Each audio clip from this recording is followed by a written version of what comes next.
अस्सलाम वालेकुम students, welcome to teacher online. Students, आज की वीडियो में हम बात करेंगे एक्सरसाइज 4.1 के बारे में।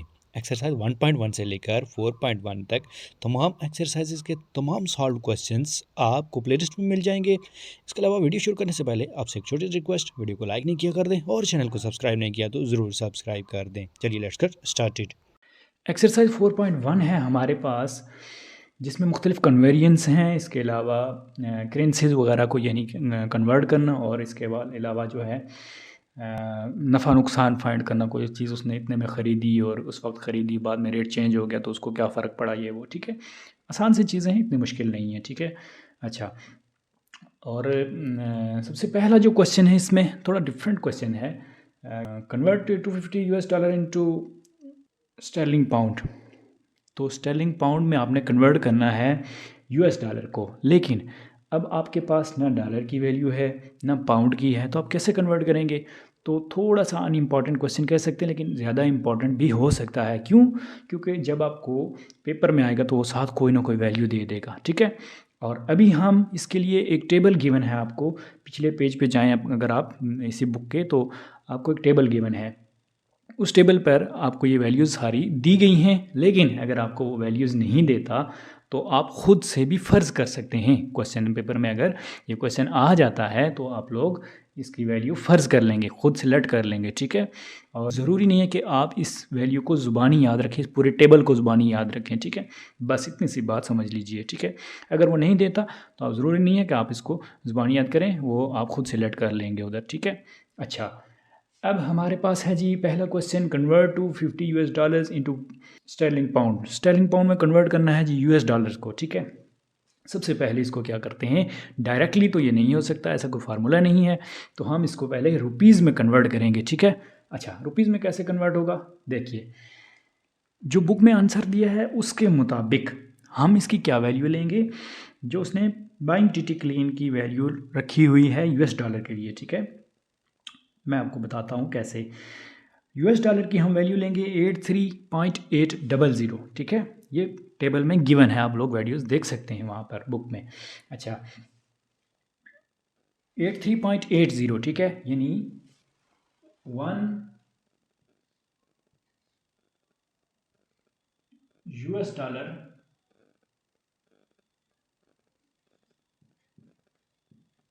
बराबर है किसके? 83.800 रुपीज़ के। ठीक है, फर्स्ट हम इसको रुपीज़ में कन्वर्ट करेंगे, देन इसको हम स्टर्लिंग पाउंड में कन्वर्ट कर लेंगे। ठीक है, अच्छा, 1 US डॉलर इतने रुपीज़ के बराबर है। ठीक है, तो 250 यूएस डॉलर किसके बराबर होंगे? 250 यूएस डॉलर। ठीक है, ये डॉलर का साइन है, बराबर है जी 83.800 multiply by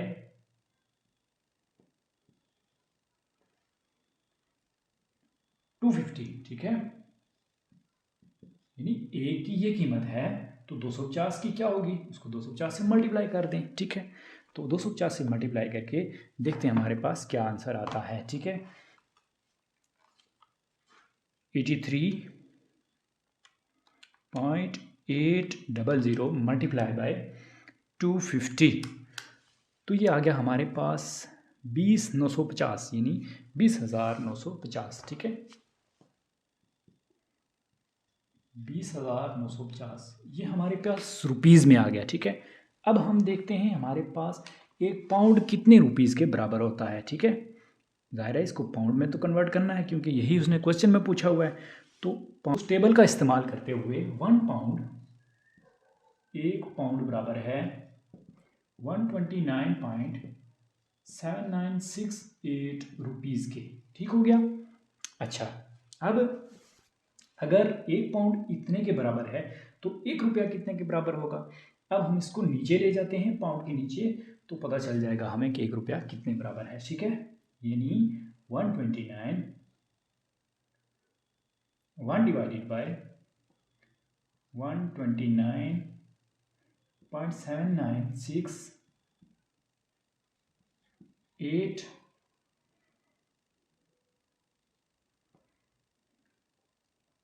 is equal to pound. Equal to 1 rupees, ठीक है। ये 1 रुपया इतने पाउंड के बराबर है, ठीक हो गया। अब हमारे पास ये रुपीज़ में है ना, 2950 रुपीज़ हैं ये हमारे पास, ठीक है, जो कि $250 थे, ठीक है। तो अगर 1 रुपया इतने के बराबर है तो ये कितने के बराबर होगा? सिंपल, आपने इसको मल्टीप्लाई कर देना है, 1 रुपीज़ में कन्वर्ट हो जाएगा, ठीक है। कैसे, देखते जाओ। 1/129.7968 multiply by 2950 is equal to 2950 rupees, या हम इसको ये भी लिख सकते हैं कि ये $250 हैं, ठीक है। अच्छा, मल्टीप्लाई करके देखते हैं और फिर डिवाइड करके देखते हैं क्या आता है, ठीक है। 1 × 2950 तो 2950 ही आएगा। तो 2950 डिवाइडेड बाय 129.7968, तो ये आ रहा है हमारे पास 161.4061364 इस तरह से, ठीक है। तो हम इसको लिख लेते हैं जी 161.406, ठीक है। 161.406 इज इक्वल टू, ये किसके बराबर है? 2950, $250 का बराबर है ना, तो हम लिख सकते हैं इसको इज इक्वल टू $250, ठीक है। $250 161.406 पाउंड के बराबर हैं, ठीक हो गया। तो ये था हमारा क्वेश्चन नंबर 1, सिंपल सा है। बस जो चीज़ मैंने बताई है कि अगर आपको पेपर में गिवन नहीं वैल्यू तो आप लेट कर लेना, ठीक है। और अगर पेपर में गिवन है तो जो वैल्यू गिवन होगी उसी के मुताबिक सॉल्व करना इसको, ठीक है। अब दूसरा क्वेश्चन है हमारे पास, convert 5000 riyals into Pakistani rupees, ठीक है। 5000 रियाल को पाकिस्तानी रुपयों में तब्दील कीजिए, ठीक है। सबसे पहले हम देखते हैं 1 रियाल की क्या कीमत है, तो उसी टेबल का इस्तेमाल करते हुए हम देखते हैं जी कि रियाल की क्या कीमत है। तो रियाल की 1 रियाल बराबर है जी 1 रियाल इक्वल टू 22.3449 रुपीज़ के, ठीक है। अगर 1 रियाल इतने रुपये के बराबर है तो 5000 रियाल कितने के बराबर होंगे? सिंपल, आपने इसको मल्टीप्लाई कर देना है, ठीक है। 5000 riyal is equal to 22.3449 multiply by 5000, तो ये हमारे पास क्या आएगा आंसर? कैलकुलेटर पे इसको कर लेते हैं। 22.3449 मल्टीप्लाई बाय 5000, तो ये हमारे पास आ गया 111,724.5, ठीक हो गया जी। ये हमारे पास आंसर आएगा क्वेश्चन नंबर 2 का। क्वेश्चन नंबर 3 है हमारे पास, an importer imports a car from Japan for 5000 yen, ये जापान की करेंसी है येन, ठीक है। इसमें उसने 5000 येन में एक कार इंपोर्ट की, ठीक है, यानी पाकिस्तान लाई, ठीक है। Delivery was to be made after 3 months, 3 महीने के बाद उसकी जो डिलीवरी हुई कार की, ठीक है, यानी वो कार 3 महीने बाद पाकिस्तान आई। At the time of contract, जब कॉन्ट्रैक्ट किया गया तो 1 येन, 1 येन बराबर था 0.895236, यानी इतने रुपीज़ के बराबर था, ठीक है। At the time of delivery, जब वो कार लाई गई तब 1 येन इज इक्वल टू 0.892236, 1 येन इतने रुपीज़ के बराबर था, ठीक है। Payment was made at the time of contract, अब पेमेंट जो है वो कॉन्ट्रैक्ट के वक्त हो गई, ठीक है। जो ही ये मायदा हुआ तो उसने पेमेंट कर दी। डिटरमाइन द प्रॉफिट और लॉस ऑफ द इम्पोर्टर, जिसने ये गाड़ी, ये कार पाकिस्तान लाई, अब उसके लिए क्या प्रॉफिट और लॉस, यानी फ़ायदा हुआ उसे या नुकसान हुआ, जो भी हुआ आप बताएं जी, ठीक है। अच्छा, वो क्वेश्चन तो समझ आ गया होगा, ठीक है। अब हम बढ़ते हैं इसके सोल्यूशन की तरफ, ठीक है। अच्छा, एक येन होता है जी 0.895236 रुपीज़ के जब कॉन्ट्रैक्ट होता है, ठीक है। At the time of contract यानी जिस वक्त मुआहिदा किया गया उस वक्त जो रकम बनती थी वो कितनी थी, ठीक है। अमाउंट हम लिख सकते हैं यहाँ पर, अमाउंट ये कितनी रकम बनती थी, ठीक है, पाकिस्तानी रुपीज़ में। वो थी जी 0.895236 ये जो रेट था, और मल्टीप्लाई बाय इसको करेंगे किससे, 5000 से, ठीक है। 5000 जो उसने खरीदी ना कार, तो ये कितने रुपीज़ बन गए, ठीक है। अब हम इसको देखते हैं जी। तो 0.895236 मल्टीप्लाई बाय 5000, तो ये आ गया हमारे पास 4476.18 4476.18, ठीक है, रुपीज़। इतने रुपए उसने पे किए एक कार को ख़रीदने के लिए, ठीक है। अब उसने चूँकि ये रकम जो थी वो कॉन्ट्रैक्ट के वक्त ही दे दी, ठीक है। अब हम फाइंड करते हैं कि बाद में जब उसे डिलीवरी, जब वो कार उसके पास पहुंची तब वो अमाउंट कितनी थी। तो हम यहाँ लिखते हैं eight the time of delivery, eight the time of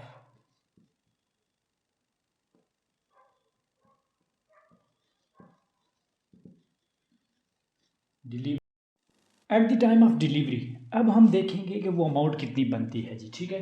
amount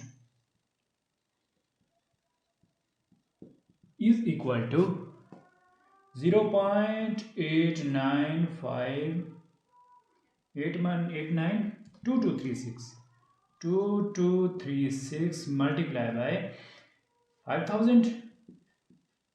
अब हम इसको कैलकुलेटर पे सॉल्व करके देखते हैं जी कितना आता है, ठीक है। 892236 मल्टीप्लाई बाय 5000, तो ये आ रहा है हमारे पास जी इज इक्वल टू 4461.18 रुपीज़, ठीक है। अब हम देखते हैं जी उसे प्रॉफिट हुआ या लॉस, क्योंकि उसने रकम कब पे की, जब कॉन्ट्रैक्ट हो रहा था, ठीक है, इस वक्त, ठीक है। ये रकम उसने पे की, तो ये रकम जो है वो कम है, ये ज़्यादा है, ठीक है। तो हम इसको कर सकते हैं जी, loss is equal to, loss किसके बराबर है, 4476.18 माइनस 4461.18, ठीक है। तो हम देखते हैं जी कि बाकी सारी चीज़ें सेम हैं, यहाँ 4476 पे माइनस 4461 है, तो ये कितने का फ़र्क है।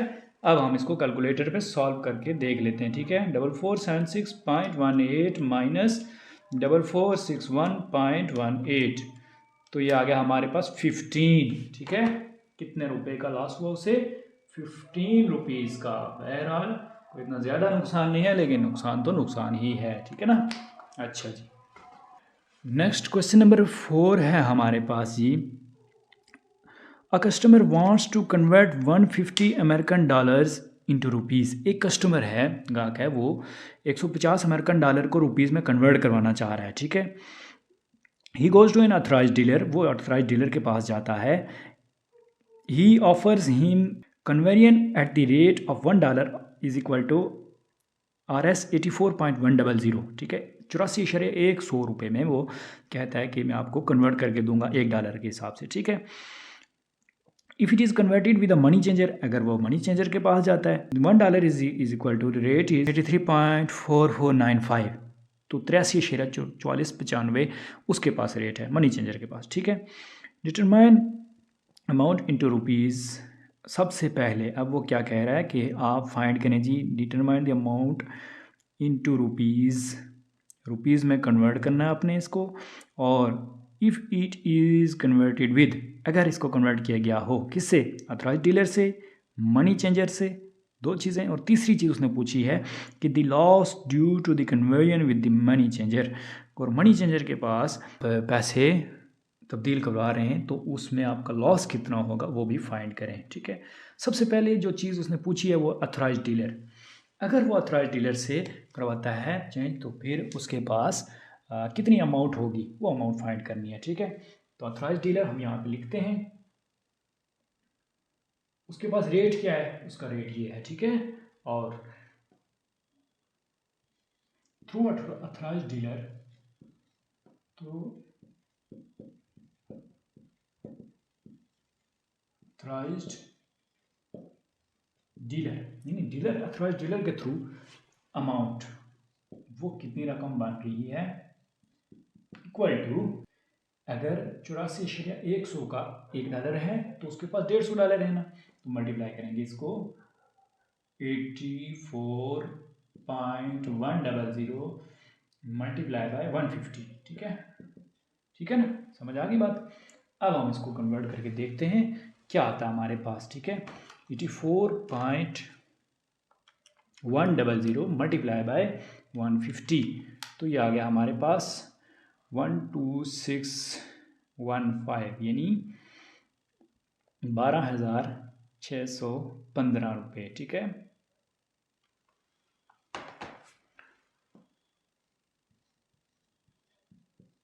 ₹615 अगर वो करवाता है चेंज उसको अथॉराइज डीलर से। अब money changer, through money changer हम लिखेंगे, ठीक है। मनी चेंजर के थ्रू अगर वो करवा रहा है पैसे कन्वर्ट थ्रू मनी चेंजर, ठीक है, तब कितना होगा, तब होगा जी, अब 84 रेट था इसका, तो इसका रेट क्या है 83.4495, ठीक है। हम लिखेंगे यहाँ पर अमाउंट, अब उसके पास कितनी अमाउंट होगी 83.4495 मल्टीप्लाई बाय 150, जाहिर है उसके पास 150 अमेरिकन डॉलर हैं। तो हम इसको कन्वर्ट करके देखते हैं जी क्या आता है, 83.4495 मल्टीप्लाई बाय 150, तो ये आ रहा है जी 12,517.425, ठीक है, 12,517.425, ठीक है, इतने रुपीज बन रहे हैं। अब वो कह रहा है the loss due to conversion with the money changer, money changer से अगर चेंज करवाएं तो उसमें कितना लॉस होगा, ठीक है। अच्छा, अब चूंकि ये पैसे कम हैं और ये ज़्यादा हैं, ठीक है, अगर वो इससे करवाता है तो उसको ज़्यादा नुकसान होगा, ठीक है, तो वो नुकसान हम फाइंड करेंगे, कितना नुकसान होगा, loss is equal to 12,615 minus 12,517.425, ठीक है। अब हम इसको कैलकुलेटर पे सॉल्व करके देखते हैं क्या आता है हमारे पास, ठीक है। 12,615 माइनस 12,517.425, ठीक है, तो ये आ रहा है हमारे पास 97,575, ठीक है, यानी इतना नुकसान होगा उसको 97,575 रुपये का, अगर वो मनी चेंजर से वो रकम तब्दील करवा रहा है तो, ठीक हो गया। उम्मीद है आपको बात समझ आ गई। क्वेश्चन नंबर 5 है हमारे पास, rate of tea in Pakistan is RS 22.1 पर पाउंड। कह रहे हैं कि पाकिस्तान में रेट ऑफ टी जो है वो है 2.1 पर पाउंड, फाइंड द रेट पर किलोग्राम। अगर आप किलोग्राम में इसको कन्वर्ट करते हैं तो क्या होगा, और 1 पाउंड बराबर है 0.4536 किलोग्राम के, ये हमें गिवन है। दूसरी चीज़ है हमारे पास कि what will be the rate in Saudi Arabia, Saudi Arabia में इसका क्या रेट होगा, अगर सऊदी रियाल 1 सऊदी रियाल बराबर है RS 22.400 के, ठीक है, ये गिवन डाटा है कुछ हमारे पास, ठीक है। अब हम इसको सॉल्व करने की कोशिश करते हैं जी।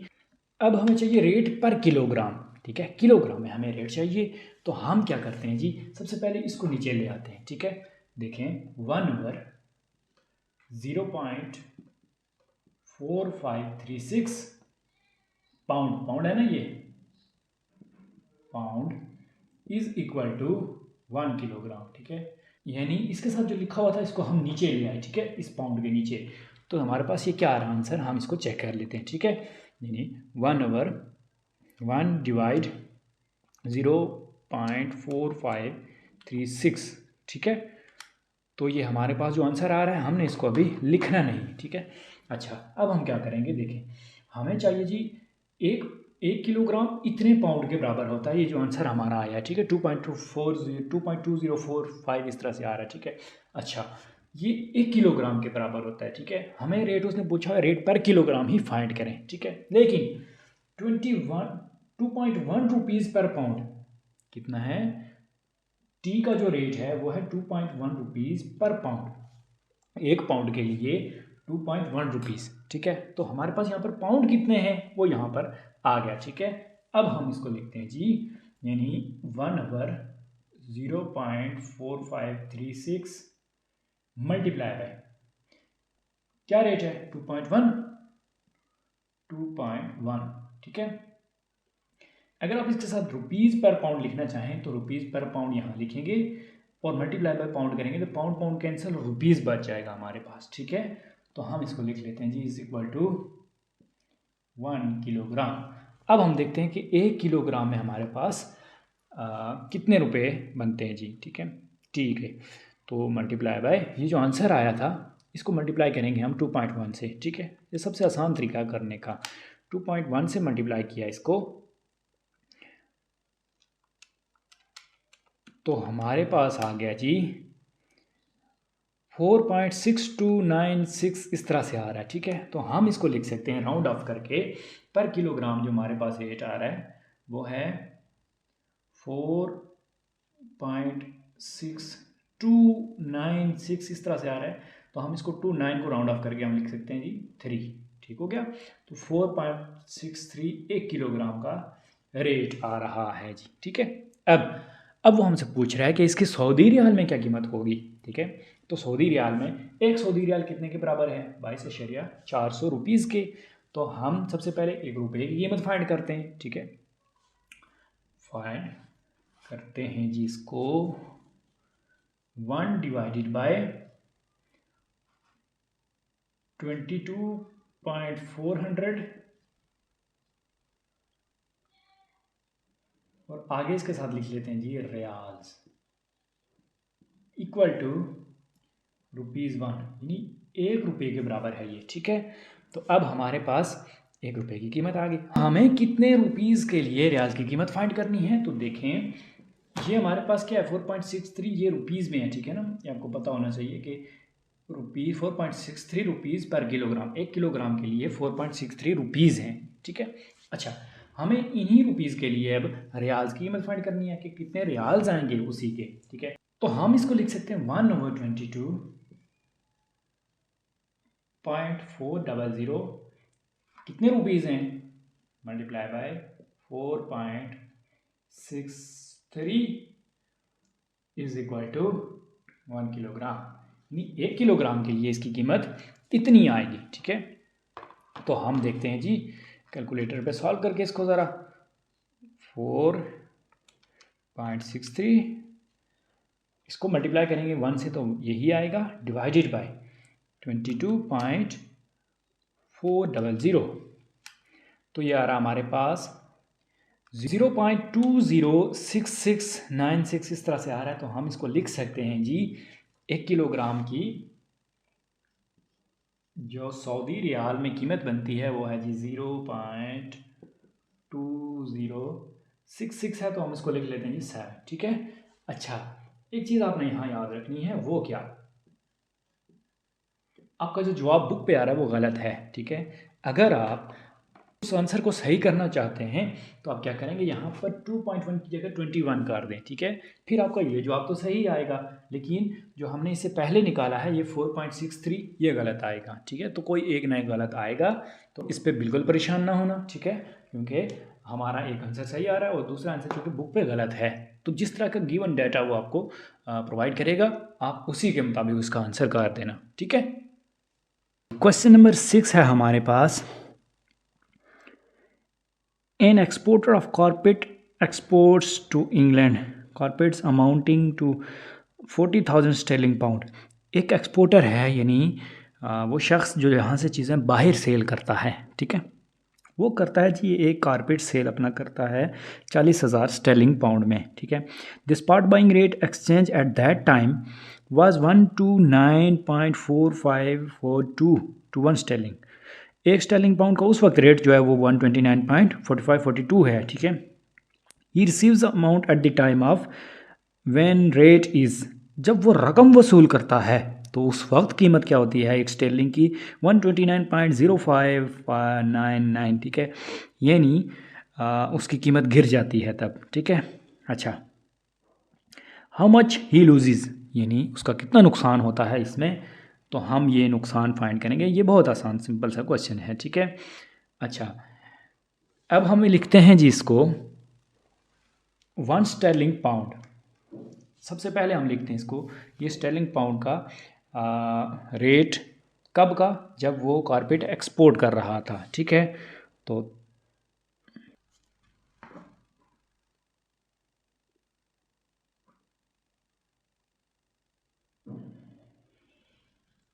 हम इसको लिख सकते हैं व्हेन कारपेट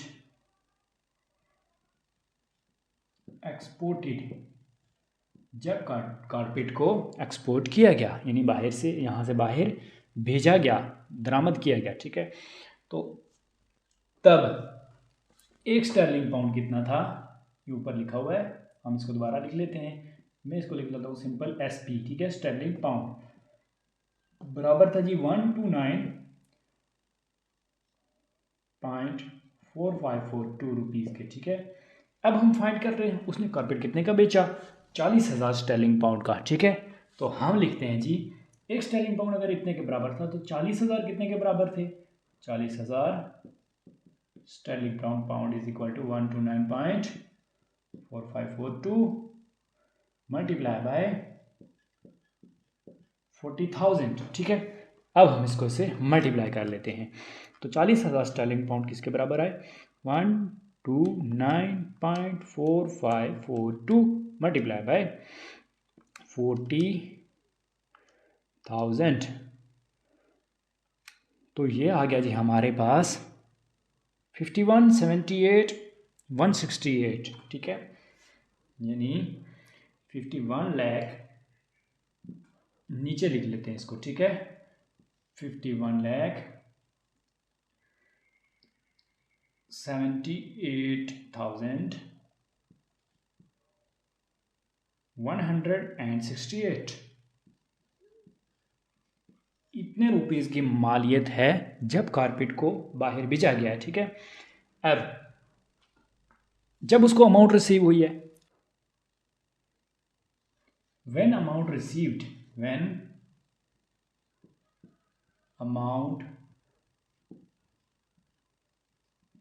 received, जब रकम वसूल की गई, ठीक है, तब क्या था एक स्टर्लिंग पाउंड, एक स्टर्लिंग पाउंड बराबर था 129.055 9 0599 है, ठीक है।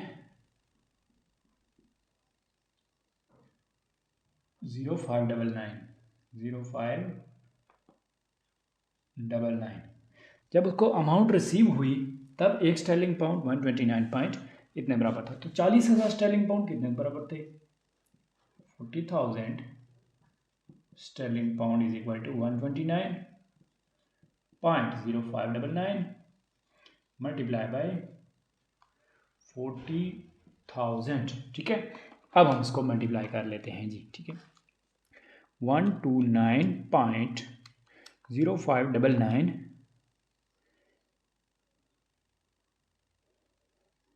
मल्टीप्लाई बाय 40,000, ये आ गया जी हमारे पास 51,62,396, 51,62,396 रुपीज़, ठीक है। अब हम फाइंड करेंगे जी उसका नुकसान। नुकसान फाइंड करना बहुत आसान है। Loss is equal to, loss बराबर है जी, जब उसने बेचा था तब उसकी कीमत थी जी 51 78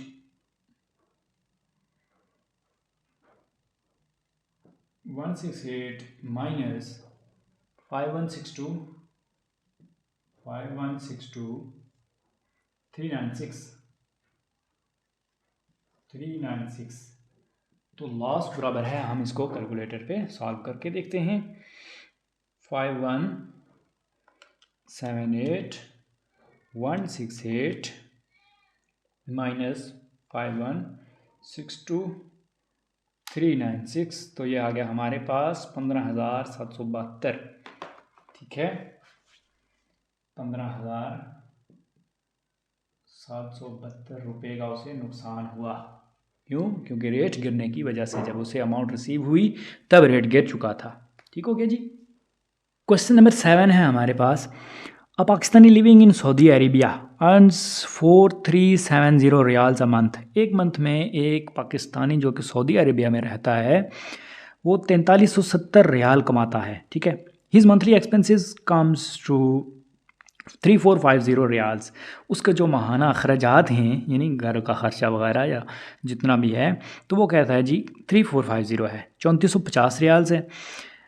ही रेमिट्स हिज सेविंग, अब जो उसके पास सेविंग है वो रेमिट करवा देता है जी पाकिस्तान, मंथली टू पाकिस्तान में भेज देता है। ठीक है, जहाँ पे वो रुपीज़ में कन्वर्ट हो जाते हैं। ठीक है, how much he saved in a year, वो एक साल में कितने बचाता है। इफ रेट ऑफ एक्सचेंजेस, अगर एक्सचेंज का रेट जो है वो RS 22.400 हो 100 रियाल का। ठीक है, after a year rate of exchange is 22.3004। एक साल के बाद उसका जो रेट ऑफ एक्सचेंज है वो भी चेंज हो जाता है। वो कितना हो जाता है 22.3004।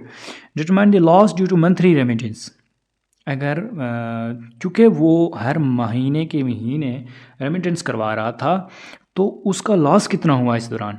ठीक है, तो हम देखते हैं जी उसको कितना नुकसान हुआ। ठीक है, सबसे पहले हमारे पास जो चीज़ है सेविंग, मेन चीज़ तो ये है कि वो कमाता कितना है, नहीं वो खर्च कितना करता है, नहीं, हमारा ताल्लुक़ है सेविंग से। तो सेविंग कब होगी, जब हम इसको एक्सपेंसेस में से, टोटल अर्निंग में से एक्सपेंसेस को माइनस करेंगे तो। ठीक है, तो आइए देखते हैं इसको।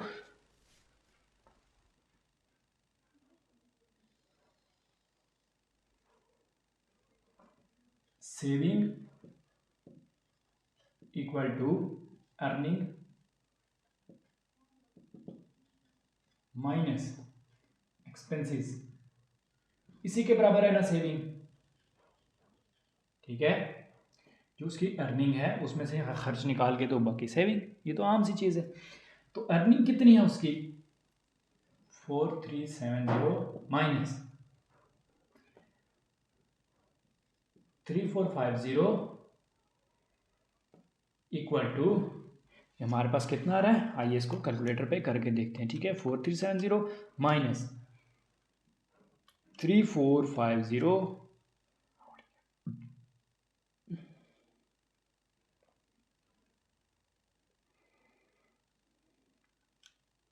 920 रियाल। ठीक है, ये एक महीने की उसकी सेविंग है।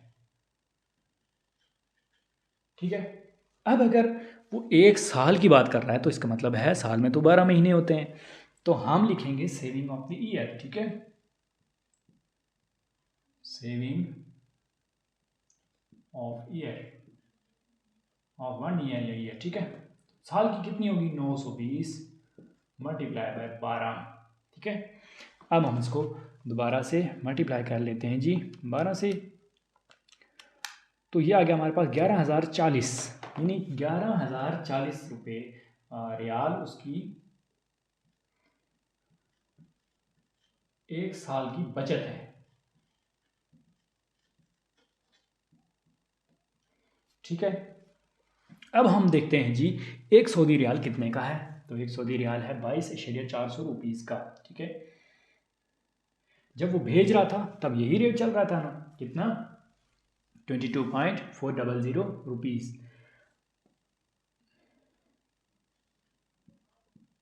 Saving in rupees. ठीक है, हम देखते हैं रुपीज़ में उसको कितनी बचत हुई, तो 40 मल्टीप्लाई बाय रियाल का रेट क्या है 22.40 इज इक्वल टू, तो ये आ गया जी हमारे पास 247296 रुपीज़। ठीक है, अब हम लिखते हैं जी आफ्टर 1 ईयर, यानी अगर वो 1 साल बाद उन्हें चेंज करवाता तो आफ्टर 1 ईयर, 1 साल गुजरने के बाद, अब एक सऊदी रियाल, यानी 1 साल गुजरने के बाद 1 सऊदी रियाल वो कितने के बराबर है जी, वो हमारे पास गिवन है, वो 22.3004 रुपीज़। ठीक है, अगर 1 सऊदी रियाल इतने के बराबर है, हमारे पास तो 11,040 है, तो हम इसको 11,040 से मल्टीप्लाई कर देंगे। 11,040 सऊदी रियाल बराबर है जी 22.3004 मल्टीप्लाई बाय 11,040। ठीक है, अब हम इसको कैलकुलेटर पे सॉल्व करके देखते हैं क्या आता है हमारे पास। ठीक है, 22.3004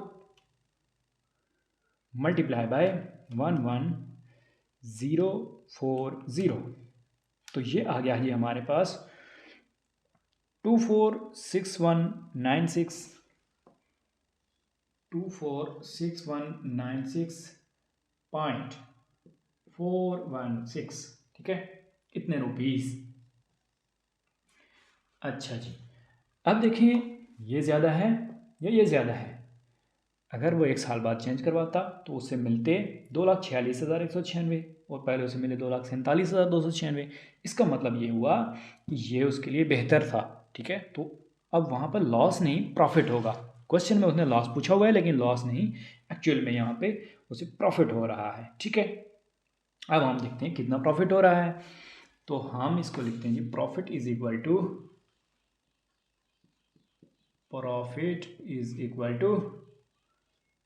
247296 माइनस 246196.416।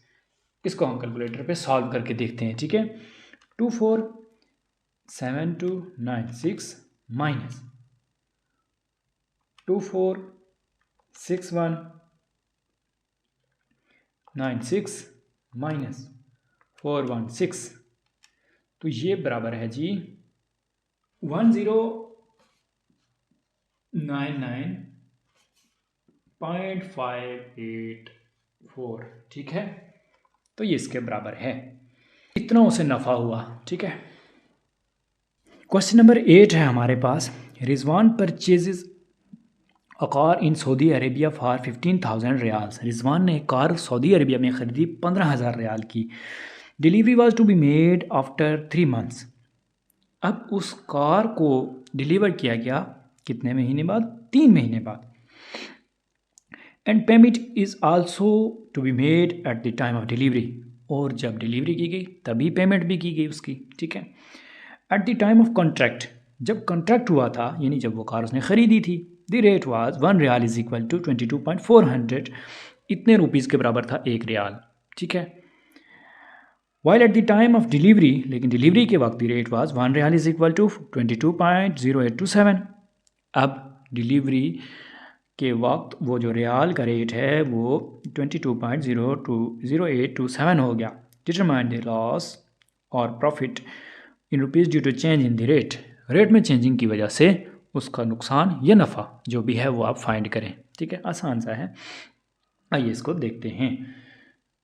अब प्राइस ऑफ कार गिवन है, हमें जो चीज़ देखनी है वो ये कि पेमेंट कॉन्ट्रैक्ट के वक्त की गई या डिलीवरी के वक्त। ठीक है, तो पेमेंट जो है वो डिलीवरी के वक्त की गई। ठीक है, इसके लिहाज से हम नफ़ा या नुकसान फाइंड करेंगे। ठीक है, अच्छा, 1 सऊदी रियाल बराबर है जी 22,400 रुपीज़ के जब कॉन्ट्रैक्ट हुआ था। ठीक है, हम लिख सकते हैं इसको eight the time of contract, eight the time of contract, जब मायदा हुआ तब एक सऊदी रियाल बराबर था 22,400 के। एक सऊदी रियाल बराबर है जी 22,400 रुपीज़ के। तो 15,000 सऊदी रियाल कितने के बराबर होंगे? इसको सिंपल 15,000 से मल्टीप्लाई कर दें। 15,000 सऊदी रियाल बराबर हैं जी 22,400 मल्टीप्लाई बाय 15,000। ठीक है, हम इसको कन्वर्ट करके देखते हैं क्या आता है हमारे पास। 15,000 multiply bye 22.400 multiply by 15,000।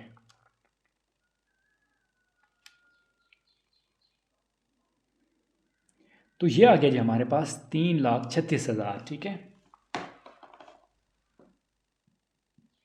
3,36,000 rupees. ये कब की बात है? जब कॉन्ट्रैक्ट हुआ, मायदा हुआ। ठीक है, अब हम देखते हैं eight the time of delivery. Payment तो उस वक्त की गई ना, eight the time of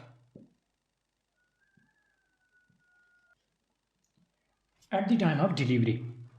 delivery के वक्त एक सऊदी रियाल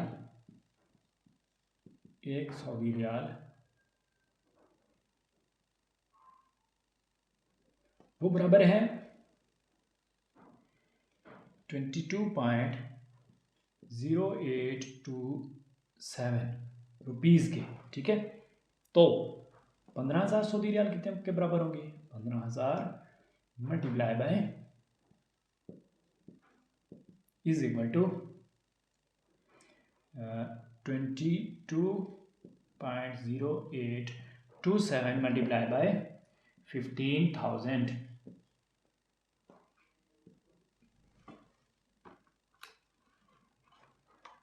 तो ये क्या आएगा हमारे पास?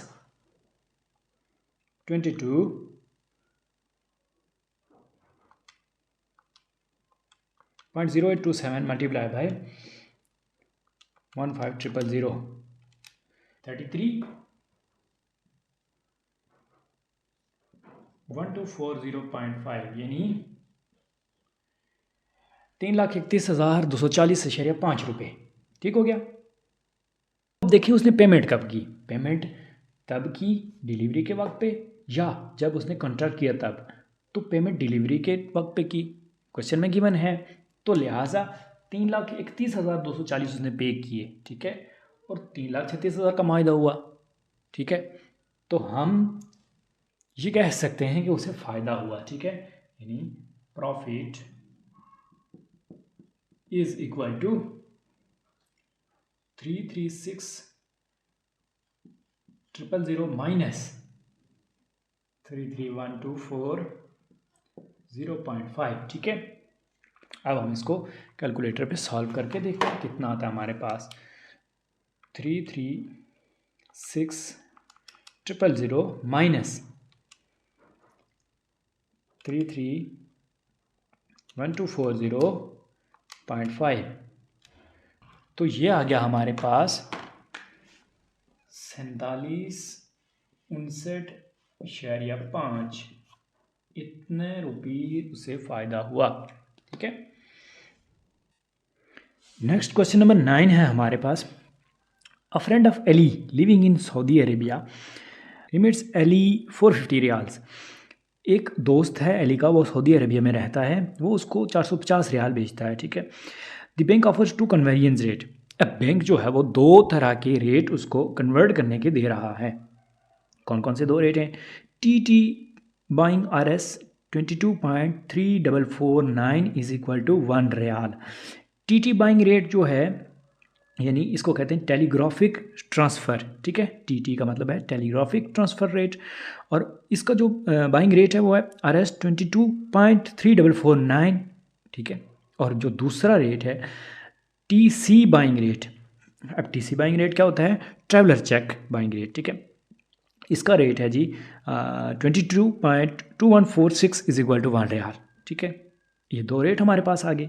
कह रहे which one of the rate will be profitable, अब इनमें से ज़्यादा मुफीद कौन सा है उसके लिए, and also calculate the amount in rupees, और रुपीज़ में अमाउंट भी फाइंड करें। ठीक है, अच्छा सबसे पहले हम देखते हैं कि टी उसके लिए बेहतर है या TC बाइंग रेट बेहतर है। ठीक है, हम लिखते हैं बाय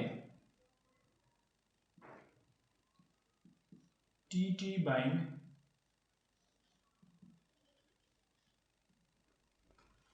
TT बाइंग में 1 रियाल बराबर है 1 रियाल